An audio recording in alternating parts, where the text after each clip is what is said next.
जय श्री कृष्णा। राधे राधे।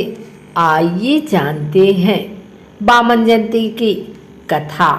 पंचांग के अनुसार हर साल भाद्रपद महीने के शुक्ल पक्ष की द्वादशी तिथि को वामन जयंती के रूप में मनाई जाती है।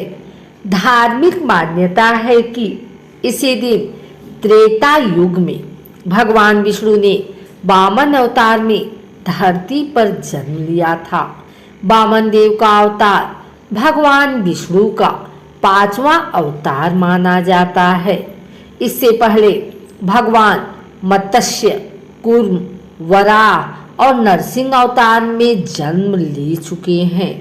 इस तिथि में वामन देव का जन्म होने के कारण इसे वामन जयंती के रूप में मनाया जाता है। इसे वामन द्वादशी भी कहते हैं। इस दिन व्रत रखकर वामन देव की पूजा की जाती है। मान्यता है कि वामन देव की पूजा करने से जीवन के दुख, दर्द और दरिद्रता दूर हो जाती है। वेद पुराणों में भगवान विष्णु के 10 अवतारों का वर्णन मिलता है, जिसमें वामन 5वां अवतार है।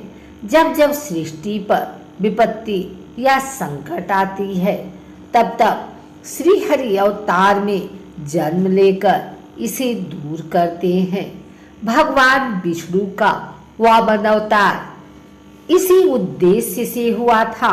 भगवान विष्णु के वामन अवतार को लेकर ऐसी मान्यता है कि इंद्रदेव को स्वर्ग का राजपाट लौटाने के लिए और अति बलशाली दैत्यराज बलि के घमंड को तोड़ने के लिए भगवान विष्णु को वामन अवतार लेना पड़ा था।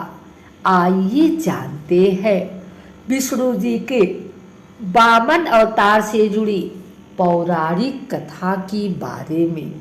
दैत्यराज बलि बहुत बलशाली था और उसने अपने बल से तीनों लोकों पर कब्जा कर लिया। राजा बलि भले ही क्रूर था और उसे अपनी शक्ति का बहुत घमंड भी था, लेकिन इसी के साथ वह भगवान विष्णु का बहुत बड़ा भक्त भी था और वह खूब दान पुण्य करता था। इस कारण इंद्रदेव की जगह उसे स्वर्ग का स्वामी बना दिया गया। लेकिन जैसे ही बलि को स्वर्ग का स्वामी बनाया गया, उसने अपने बल और पद का गलत प्रयोग कर सभी देवी देवताओं को परेशान करना शुरू कर दिया। बलि के अत्याचार से स्वर्ग के सभी देवी देवता भी बहुत परेशान हो गए और इसके बाद सभी ने भगवान विष्णु से मदद की गुहार लगाई। इंद्रदेव ने भी भगवान से स्वर्ग पर पुनः अधिकार प्राप्त करने की प्रार्थना की। तब भगवान विष्णु ने सभी देवी देवताओं को यह आश्वासन दिया कि वह राजा बलि के घमंड को तोड़ेंगे और उसके कब्जे से तीनों लोकों को मुक्त कराएंगे। अपने इसी वचन को निभाने के लिए विष्णु जी ने त्रेता युग में धरती पर भाद्रपद मास के शुक्ल पक्ष की द्वादशी तिथि को माता अदिति और कश्यप ऋषि के पुत्र के रूप में जन्म लिया। इसे ही भगवान विष्णु का वामन अवतार कहा जाता है। विष्णु जी एक बौने या बटुक ब्राह्मण का रूप धारण कर राजा बलि के पास पहुँचे। इस रूप में उनका एक हाथ में छाता और दूसरे में लकड़ी थी। वामन देव ने बलि से 3 पग भूमि दान में देने की विनती की। बलि अपनी वचनबद्धता और दान देने के लिए प्रसिद्ध थे, इसलिए असुरों के गुरु शुक्राचार्य ने राजा बलि से किसी भी तरह का कोई वचन देने से पहले चेतावनी भी दी थी। लेकिन इसके बावजूद राजा बलि ने ब्राह्मण पुत्र को 3 पग भूमि देने का वचन दे दिया। इसके बाद वामन देव ने विशाल रूप धारण कर लिया और उन्होंने अपने एक पैर से पूरी धरती और दूसरे पैर से पूरी स्वर्गलोक को नाप लिया। इसके बाद जब तीसरे पैर के लिए कुछ भी नहीं बचा तो राजा बलि ने अपना सिर आगे कर दिया और वामन देव को अपने सिर पर पैर रखने के लिए कहा।